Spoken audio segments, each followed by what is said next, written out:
Welcome to the San Antonio ISD World Language Microlearning video series. Today we're going to discuss the use of authentic resources in the world language classroom. We started off on our road trip with backwards design to make sure we knew where we were going. We know our destination, students who can use the language in real-life situations with intercultural competence. Now we got to get in the car and start driving, and that means planning out the learning experience for your students to get to the destination. To prepare to get on the road, you might put together a playlist of your favorite songs or a podcast to listen to. You might pack some snacks or find some restaurants to stop at along the way. Maybe you plan on stopping at a museum or the largest yarn ball in the world to see some interesting sights. Maybe you brought a book to get caught up on your reading. These are the things that make the road trip fun and interesting. All of these experiences along the way are the authentic resources. So let's get into it. First off, what is an authentic resource? An authentic resource, by definition, is created for and by native speakers of the language. It is not modified for the purpose of the classroom. Some examples of authentic resources are video clips, poems, songs, commercials, podcasts, advertisements, images, memes, and more.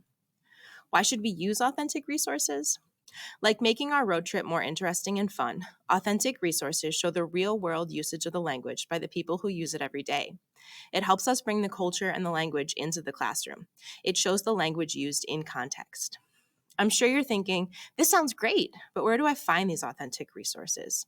The best thing to do is go to YouTube or Google and start searching in the target language. Imagine that you're starting a unit on clothing in your Spanish class. You could go to Google and search for infografía, la moda, and see what sort of images come up.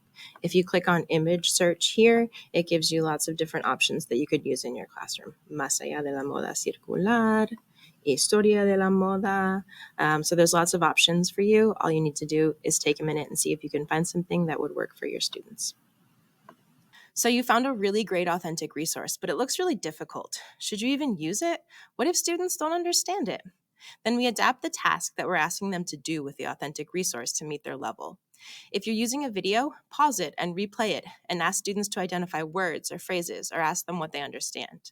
For texts, offer a word bank and teach students to look for cognates, use pictures and context clues to help them understand.